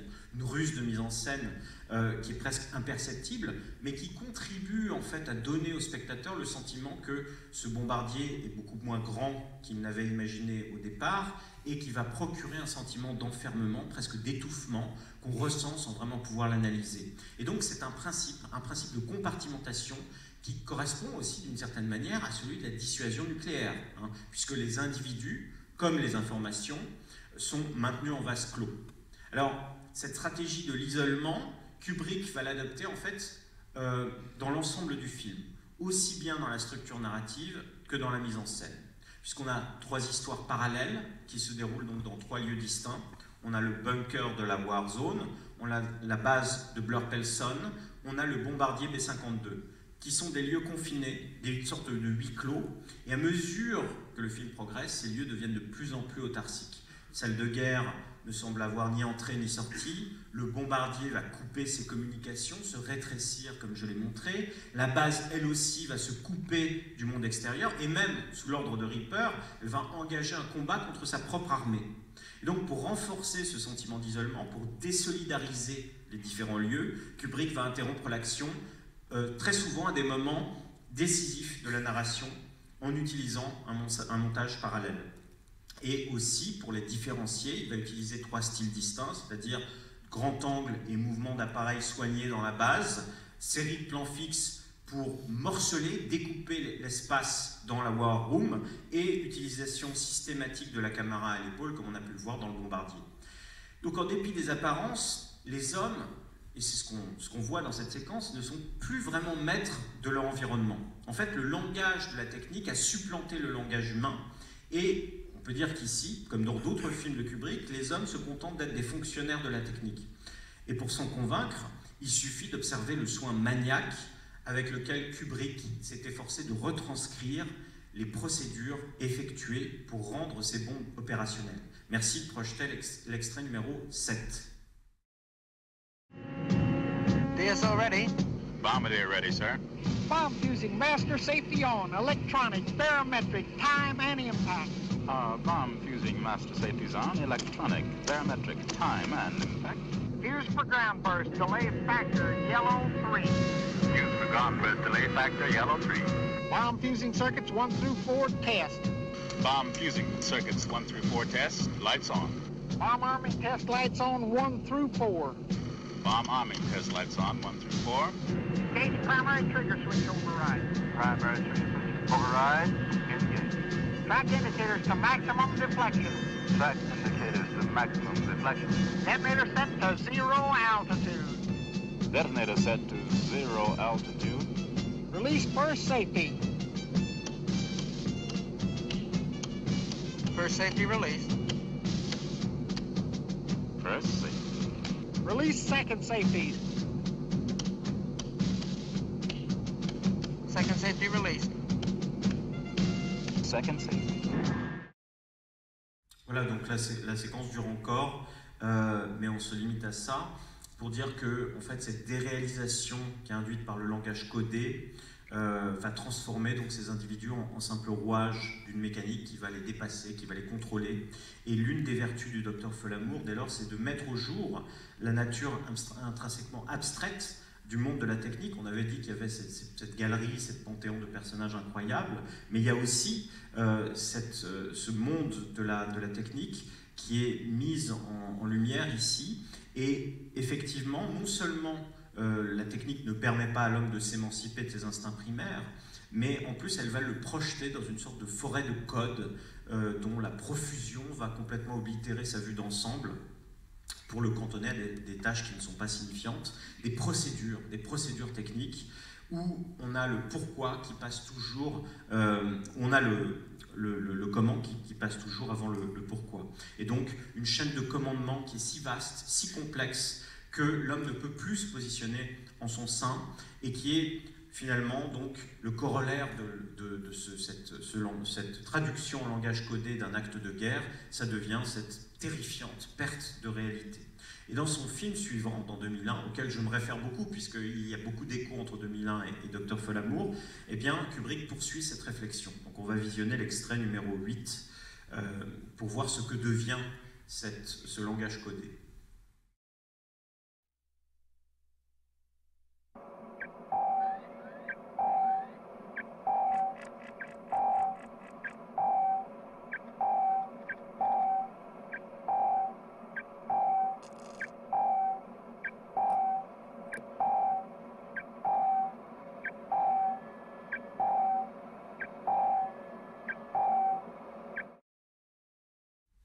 Alors, le monde du futur décrit par 2001, c'est un monde aseptisé, monotone, infiniment mélancolique. On se souvient de ces hommes qui évoluent comme des cobayes de laboratoire, sous l'œil de l'ordinateur tout-puissant, qui sont devenus eux aussi des parfaits agents de la technique, ces astronautes qui effectuent des manœuvres routinières avec froideur, avec efficacité. Et là, dans son cockpit, Bowman est infiniment plus seul, plus isolé que le joyeux équipage du bombardier de Folamour. Et ce qui est intéressant, c'est qu'on s'aperçoit qu'il n'a plus besoin d'être secondé, ou même d'ailleurs d'activer les innombrables boutons sur son panneau de bord, parce que tout est informatisé. Alors, à l'agitation frénétique de l'équipage du bombardier, qui est accentuée donc par l'utilisation du filmage à l'épaule, par le montage alterné, rapide, se substitue ici un long plan fixe de l'astronaute qui est quasi immobile. La prolifération des manettes, des boutons pressoirs qu'on a vu dans la première séquence, ici, une symphonie de couleurs du tableau de bord, presque abstrait, et en lieu et place des paysages sibériens, eh bien, on a quoi? On a le hublot du pod qui offre une vue imprenable sur le néant, sur le vide, l'obscurité, la grande obscurité du vide spatial. Et dans 2001, donc, Kubrick, on s'en aperçoit ici, va radicaliser cette réflexion sur la technique pour entériner finalement le constat de Dr. Folamour, c'est-à-dire que ce n'est pas la technique qui assiste l'homme dans ses tâches, c'est l'homme qui se met au service de la technique. Et paradoxalement, ce sera aussi pour Kubrick l'occasion de nuancer son jugement, puisque dans 2001, c'est l'homme qui sort vainqueur, je le rappelle, de cette confrontation avec la machine, tandis que dans Dr. Folamour, bien, la surface de la Terre est pulvérisée. Alors, il y a une autre troublante similitude entre Folamour et 2001, qui permet, je trouve, de mieux comprendre de quelle manière Kubrick envisage le rapport de l'homme à la technique. Dans les deux films, en effet, Bowman, donc l'astronaute qu'on vient de voir de 2001, et le Major Kong sont tous les deux confrontés à un problème majeur, en fait un bug de la machine qui va refuser de fonctionner normalement. Et donc, voilà ce qui va arriver dans le Dr. Folamour. Merci de passer l'extrait numéro 9.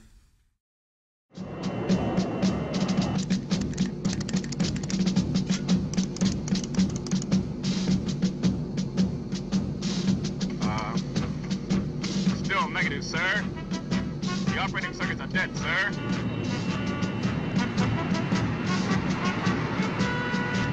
Stay on the bomb run, Ace. I'm going down below and see what I can. Alors voilà, la soute est bloquée, donc le Major Kong doit trouver un moyen de la débloquer manuellement. Et maintenant, on va voir l'équivalent de cette scène dans 2001. Merci de passer l'extrait numéro 10, l'extrait suivant. Open the pod bay doors, please, Hal.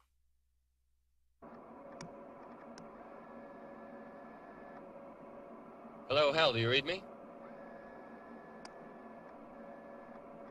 Hello, Hal, do you read me? Do you read me, Hal? Do you read me, Hal? Hello, Hal, do you read me? Hello, Hal, do you read me? Do you read me, Hal? Affirmative, Dave. I read you. Open the pod bay doors, Hal. I'm sorry, Dave. I'm afraid I can't do that. Voilà, donc Hal ne veut pas ouvrir le sas à Bowman parce qu'il sait que ce dernier a pour intention de le désactiver, de le tuer en quelque sorte. Donc la panne de 2001, on le voit tout de suite, c'est beaucoup plus complexe que celle du Dr. Folamour, qui elle ne relève pas d'une crise existentielle des circuits, mais d'un simple problème mécanique. Mais il n'en demeure pas moins que ces deux pannes vont empêcher à un moment crucial de l'intrigue les protagonistes d'accomplir leur mission, pour Bowman simplement survivre, pour le Major Kong pulvériser l'Union soviétique pour assouvir sa ferveur patriotique. Et ce qui est intéressant, c'est que confrontés à ces deux pannes, les deux protagonistes vont faire preuve de la même pugnacité, ils vont utiliser une forme d'intelligence pragmatique que les anciens Grecs appelaient la métisse, pour trouver une solution à ces problèmes. Et la métisse, donc on en trouve plusieurs occurrences dans l'œuvre de Kubrick, elle est liée à cette faculté d'improviser, de profiter du moment opportun. Et l'homme, nous dit Kubrick, peut supplanter la machine parce que, effectivement, il est un sujet vivant, une pluralité ouverte en perpétuelle évolution. Alors voilà que Kong va descendre dans la soute pour forcer manuellement l'ouverture du sas, et la suite, c'est cette séquence d'anthologie. Bon, vous reverrez le film, je ne peux pas tout repasser, mais on aime toujours la voir, cette fameuse séquence où le Major descend vers sa cible sur le dos de la bombe comme si c'était un cheval de rodéo. Bowman, quant à lui, va prendre le risque, quand même incroyable, d'exposer son corps au froid glacial du vide spatial pour forcer l'entrée du vaisseau Discovery. Donc, en dernière instance, qu'il soit question de la survie d'un homme ou de l'anéantissement de l'humanité, c'est donc pas véritablement la machine qui a le dernier mot. Et c'est intéressant, parce que dans les deux cas, c'est une ruse, c'est l'obstination, la ruse des deux protagonistes qui permettent à la narration de se déployer pour le meilleur ou pour le pire. C'est intéressant parce que c'est bien la preuve que Kubrick, on a souvent taxé de pessimiste, voire de nihiliste, ne se contente pas de fustiger la faiblesse ou le danger de la civilisation technicienne, mais affiche aussi, même dans ses films les plus noirs, sa croyance en l'homme, de manière paradoxale et ironique, hein, évidemment, dans Dr. Folamour, puisque c'est une satire, de manière solennelle, philosophique dans 2001, puisque, comme son titre l'indique, c'est une odyssée. Et à ce stade, il me paraît important de rappeler, évidemment, que Kubrick envisageait la satire comme, je le cite, le contraire de la vérité. C'est ce qu'il a déclaré à propos de Dr. Folamour, c'est aussi ce qu'il va répéter à propos d'Orange Mécanique. Alors, qu'est-ce qu'il entend par le contraire de la vérité? Simplement qu'il n'est pas du côté d'Alex ou de Dr. Folamour, qu'il n'est pas un nihiliste, il ne cautionne pas leur vision du monde, il la prend au sérieux pour les besoins de la satire, pour faire un cautionary tale, une mise en garde. Et voilà ce que déclarait Kubrick en 1961 à Joseph Heller, qui est peut-être que vous connaissez ce roman, l'auteur du roman donc culte Catch-22. Je cite Kubrick, « Je suppose qu'il serait difficile de trouver quelqu'un affirmant être pour la guerre, tout comme je ne pense pas que quiconque trouve que détruire le monde soit une bonne idée. Mais je suis toujours un peu perplexe quand les gens parlent de films ou de livres anti-guerre. Qu'est-ce qu'on entend par anti-guerre? On n'a pas besoin de montrer aux gens que la guerre est un enfer. D'ailleurs, pour beaucoup, la guerre n'est pas un enfer. Beaucoup de gens y prennent leur pied. Elle est excitante. » Alors, ce qui fait de Folamour un film si singulier, c'est qu'on retrouve, ce qu'on va retrouver d'ailleurs dans les autres films de Kubrick, ce point de vue polysémique sur la guerre et la technologie. Contrairement au Sentier de la gloire, ici, Folamour n'est pas du tout un film antimilitariste, et comme 2001, ce n'est pas non plus un film technophobe. Il s'efforce juste, Kubrick, de la manière sans doute la plus honnête, la plus lucide possible, en évitant aussi la confusion, en étant toujours dans la nuance, d'examiner comme un joueur d'échecs aguerri qu'il était, le problème sous tous ses angles. Alors, je vous propose maintenant d'effectuer un dernier parallèle entre 2001 et Folamour, et on va pour ça passer l'extrait numéro 11.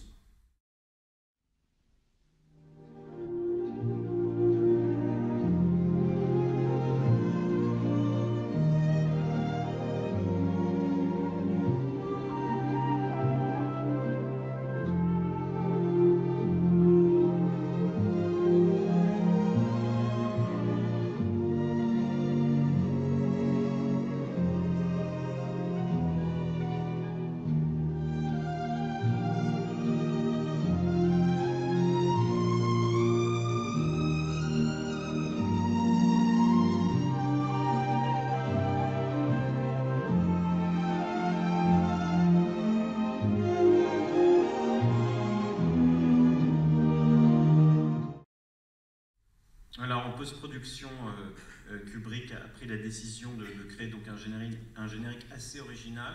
Pour ça, il a fait appel à quelqu'un qui s'appelait Pablo Ferro, qui est un monteur, un graphiste talentueux, quelqu'un qui travaillait plutôt pour la télévision à l'époque, qui plus tard est devenu très célèbre puisqu'il a supervisé des clips comme celui de Beat It de Michael Jackson, ou encore il a été l'un des premiers à utiliser le split screen, le quick cut editing. Donc c'est vraiment quelqu'un d'intéressant que Kubrick va chercher et lui demande dès le départ d'insister sur la dimension sexuelle des machines en montrant un B-52 ravitaillé en carburant. Alors Ferro va consulter des archives de l'armée et là il va trouver des rushs particulièrement frappants qui évoquent effectivement la copulation de deux avions, et Kubrick, ravi, donc va trouver une version instrumentale de la chanson Try a Little Tenderness d'Otis Redding, qui va être donc le contrepoint ironique qui va encore plus accentuer la dimension sexuelle de la séquence. Alors lorsqu'il rajoute les titres, c'est peut-être pour l'anecdote, mais je le mentionne quand même, c'est que Ferro se rend compte que les titres classiques, normaux, parasitent complètement l'image, donc on ne sait plus quoi regarder, les titres, l'image, et donc il va styliser. C'est pour ça qu'on a cette séquence qui graphiquement est aussi très forte, en inscrivant à la main, en lettres cursives, donc c'est très grand, en très grand sur l'écran, et ça va donner l'un des génériques, sans doute l'un des plus percutants de l'histoire du cinéma, même si pour l'anecdote, le générique comporte une faute d'orthographe, puisqu'il notait base on the book et non pas based on the book, ce que Kubrick a remarqué trop tard pour pouvoir le corriger. Donc ça a échappé à son perfectionnisme. Mais ce qui demeure frappant, c'est donc son audace, c'est que dès l'ouverture du film, on assiste au ravitaillement d'un bombardier qui, de manière assez frappante, évoque un coït. Et que la fameuse séquence du coït aérien va tout de suite poser les bases de l'univers du docteur Folamour, dans un monde où les hommes sont devenus fous, névrosés, impuissants. Les rites de procréation sont désormais assurés par les machines. Des machines qui ont fini par, en quelque sorte, acquérir une vie propre, qui font donc, par l'entremise de cet mimétisme dérangeant, étrange, et qui deviennent donc des automates copulateurs. Et alors maintenant, je vous propose de visionner un petit extrait d'une séquence qui était déjà préfigurée par ce générique du Dr Folamour. Merci de passer l'extrait numéro 12.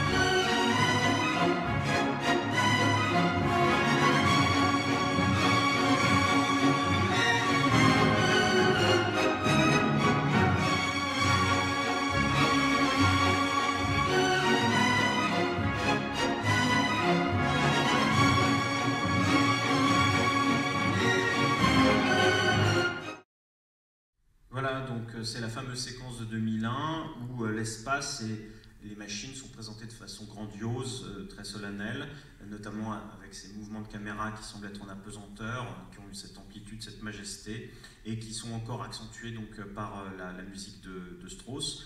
Des avions qui ont donc été remplacés, ici, en 2001, par des dispositifs technologiques, ces vaisseaux du futur d'une beauté glaçante, mais le point commun, évidemment, c'est toujours l'allusion à la sexualité qui est présente dans les deux extraits, des monumentaux organismes unicellulaires, les machines de 2001, qui reproduisent les comportements élémentaires du vivant, mais un milieu sans vie, une étrange parade dans l'espace, et en dépit de leur perfection formelle, de leurs multiples aptitudes, eh bien, les machines sont condamnées à demeurer stériles. Et donc dans 2001, comme dans Dr Folamour, les machines non seulement sont stériles, mais en plus de cela, elles sont porteuses de mort. Elles sont porteuses de mort des astronautes dans un cas, et anéantissement carrément de l'humanité dans l'autre cas. Alors certains commentateurs ont pu effectuer un rapprochement entre la séquence générique de Folamour et puis les images de propagande nazie. On voit bien qu'il s'agit ici d'un contresens, puisque en parodiant l'acte de reproduction, en fait, ce que nous montre Kubrick, c'est que les machines vont essayer, tenter de s'approprier la finalité ultime du vivant, et que cela, en fait, ces machines, dans Folamour comme dans 2001, deviennent véritablement la matérialisation d'une sorte d'impuissance existentielle, et cette copulation, un symptôme de la névrose dont souffre la civilisation technicienne.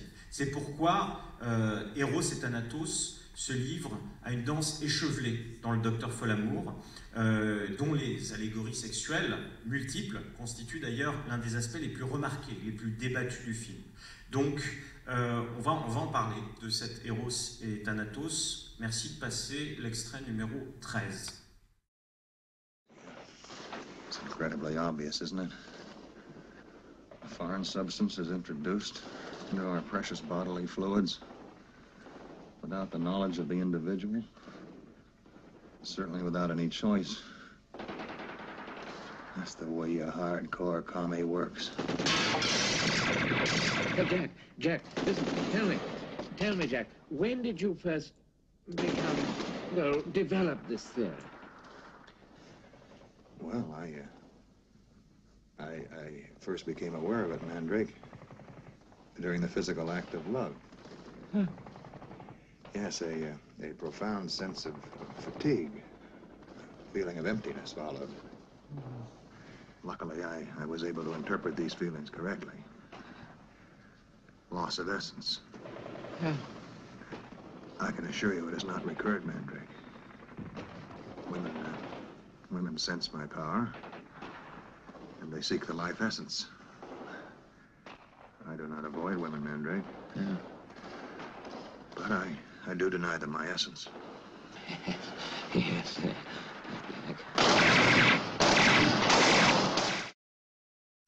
Bon, donc, cigare à la main, mitraillette dans l'autre, vous avez le général Reaper qui explique sa théorie complotiste au colonel Mandrake, qui d'ailleurs se donne bien du mal pour dissimuler son malaise.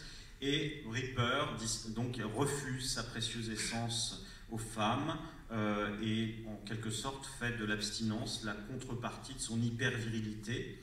Un discours complètement délirant qui évidemment masque très certainement son impuissance sexuelle, et qui est associé à des symboles phalliques, les armes, les cigares. Reaper, c'est le nom d'un fameux psychopathe sexuel, Jack the Ripper, donc Jack l'Éventreur, et l'holocauste nucléaire, c'est peut-être la chose la plus drôle et en même temps la plus terrible dans le film, est donc le résultat direct des problèmes sexuels de cet homme paranoïaque et impuissant. Et donc le diagnostic de Kubrick est sans appel, la frustration sexuelle, combinée à une volonté de puissance débridée, se transforme immanquablement en volonté de néant. Pour le dire autrement, l'éros contrarié va donner naissance à un Thanatos triomphant. Si l'orgasme physique, celui qui se produit pendant the physical act of love, donc l'acte physique de l'amour, n'a pas lieu, eh bien ce seront nos prothèses machines qui l'assumeront, des bombardiers copulants dans le ciel, aux orgasmes nucléaires à répétition de la fin du film, en passant par le bras mécanique et érectile du docteur Folamour. Et le nom des principaux personnages du film, d'ailleurs, renforce de manière assez humoristique cette omniprésence de l'éros contrarié. On a Reaper, comme on vient de le signaler, on a aussi Mandrake. Mandrake, c'est la mandragore, qui est une plante qui est associée dans l'imaginaire collectif à la semence des pendus et qui, dans son usage médicinal traditionnel, est censé guérir de l'impuissance. Le nom du président chauve, Muffley, est une allusion en anglais au sexe ou à la toison pubienne féminine, en anglais muff. Celui du général Turgidson, eh bien, comme son nom l'indique, il évoque le membre viril turgescent, Turgid en anglais. Et donc, on se souvient de cette secrétaire plantureuse qui bronze en bikini sous la lumière artificielle, qu'on va retrouver sur la couverture, étalée sur la couverture de Playboy entre les mains du Major King Kong, bien sûr. L'ambassadeur soviétique, lui, se nomme Sadetsky, variation russe sur le marquis de Sade, bien évidemment. Le président soviétique, Kissov, qui pourrait se traduire par « aller se faire foutre », avec le mot « kiss », bisou.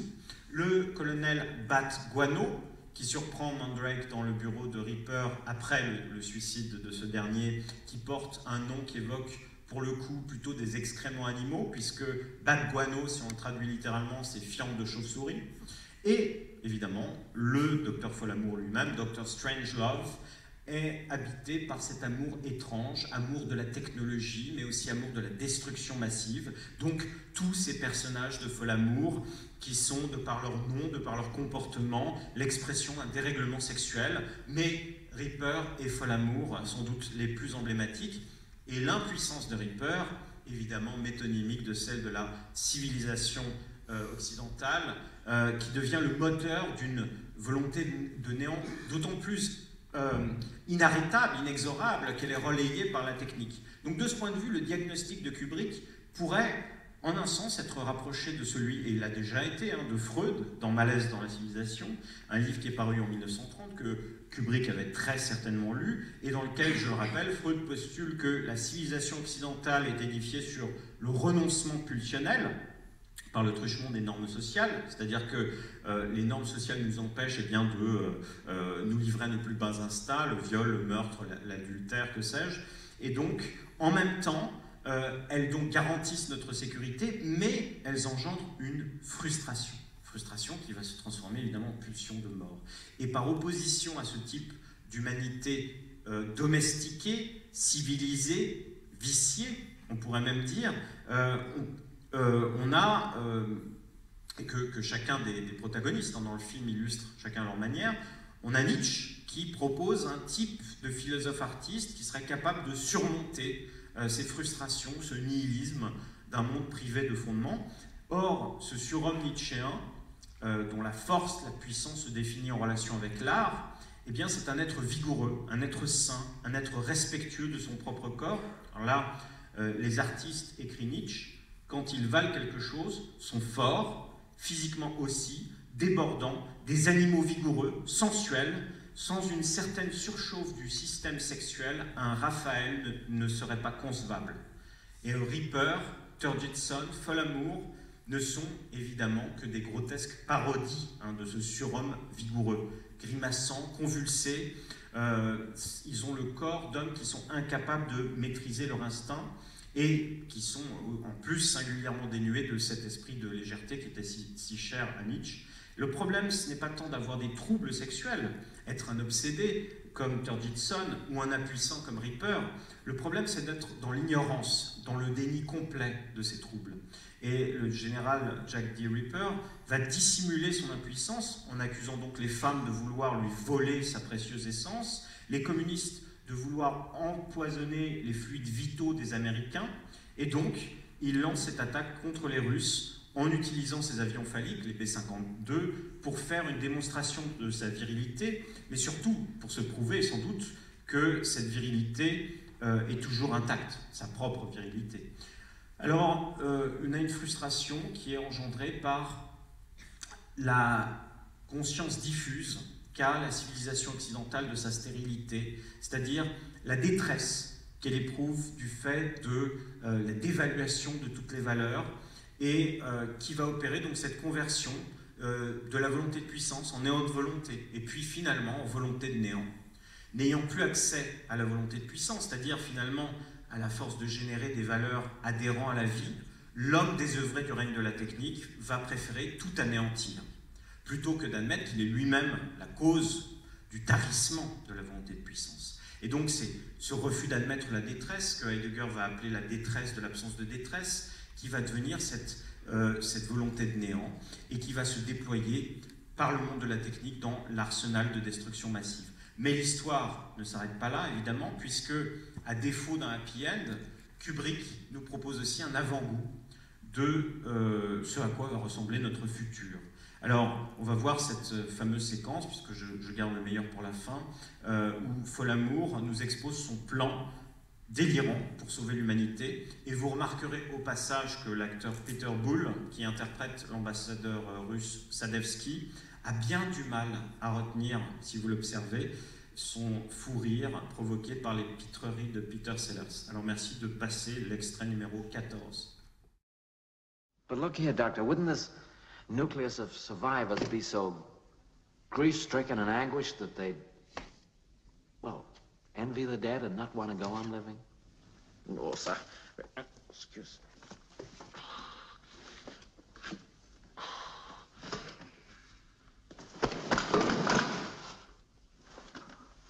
Also, when they go down into the mine, everyone will still be alive. There will be no shocking memories. And the prevailing motion will be one of nostalgia for those left behind, combined with a spirit of bold curiosity for the adventure ahead.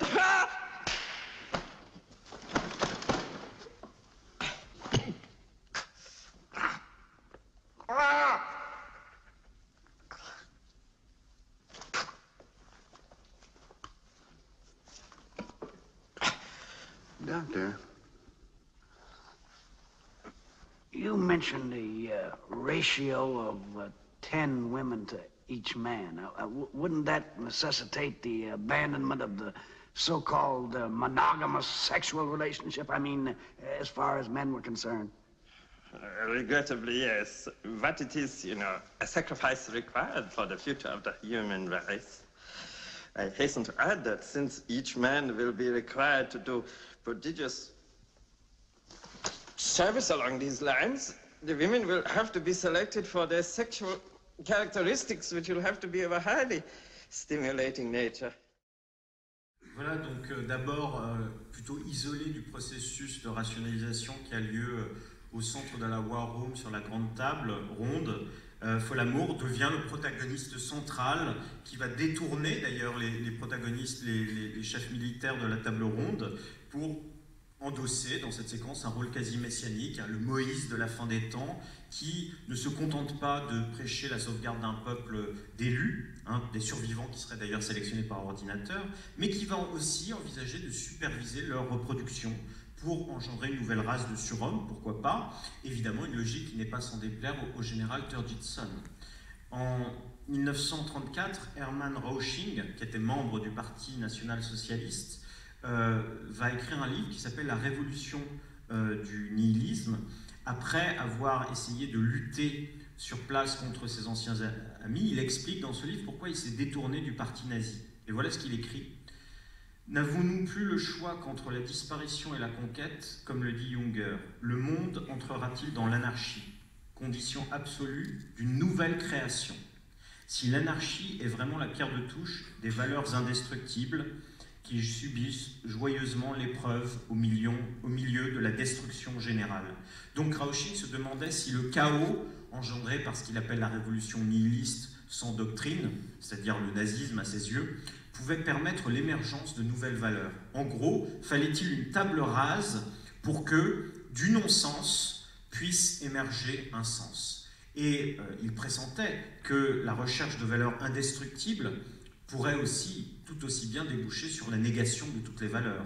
Et c'est effectivement cette exaltation frénétique du non-sens que Kubrick nous montre dans Folamour. La dystopie de Folamour, effectivement, proposée par le docteur nazi, n'est pas de type marxiste-léniniste, c'est pas un franchissement progressif de seuil de transformation qui permettrait de s'acheminer graduellement vers des lendemains meilleurs.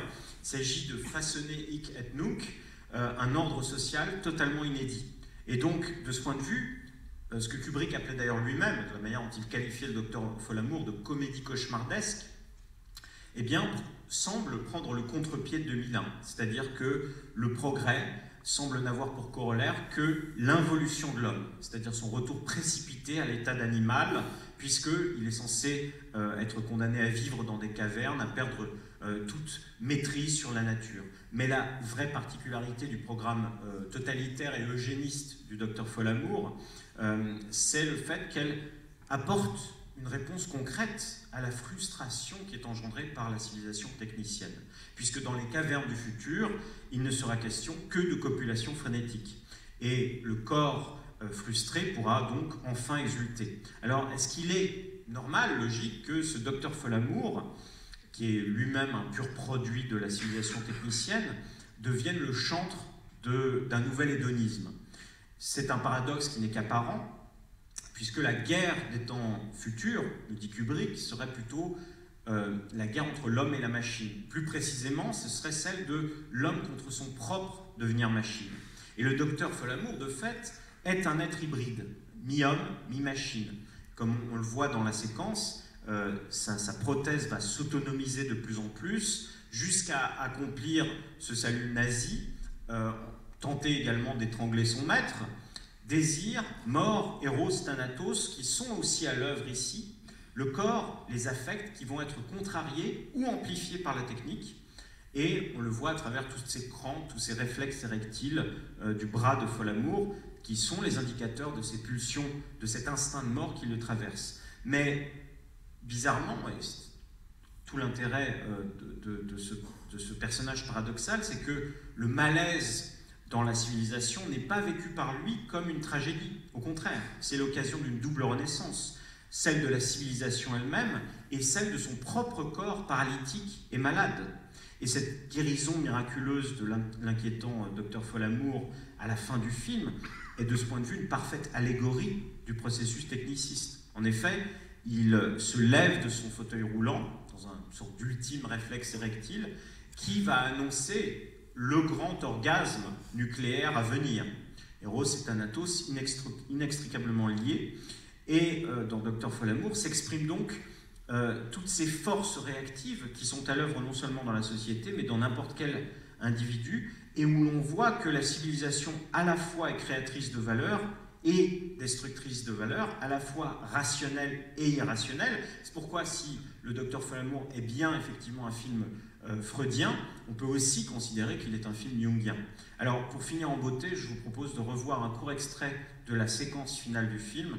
Merci de passer l'extrait numéro 15. I mean, we must be increasingly on the alert to prevent them from taking over other mine shaft space in order to breed more prodigiously than we do, thus knocking us out through superior numbers when we emerge. Mr. President, we must not allow a mine shaft gap. Sir, I have a plan. Monsieur, I can walk!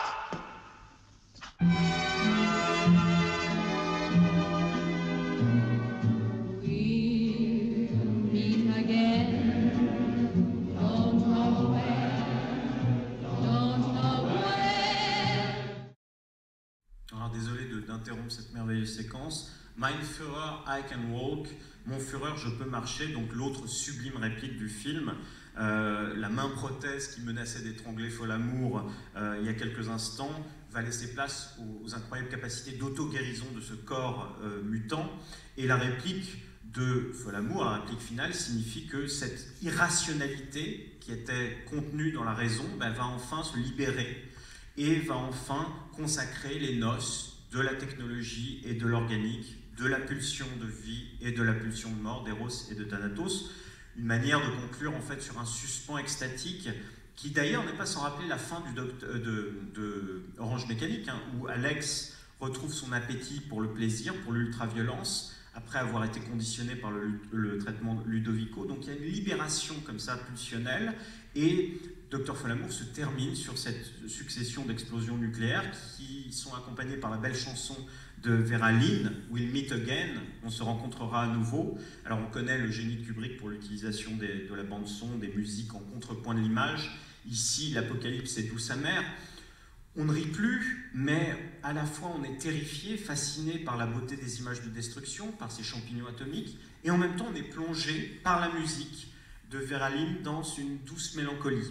Alors, à l'origine, le film, je le mentionne quand même, était censé se terminer par une bataille de tarte à la crème aux dimensions, proportions épiques, séquence burlesque qui d'ailleurs a été tournée, hein, qui était réputée pour être d'ailleurs particulièrement réussie, mais que Kubrick a décidé d'écarter du montage parce qu'elle ne correspondait pas au ton du film, et la fin pour laquelle il a finalement opté ne laisse pas de doute sur la pertinence de ce choix, à savoir que la farce ne s'achève pas comme une farce, mais comme plutôt une mise en garde ironique et mélancolique.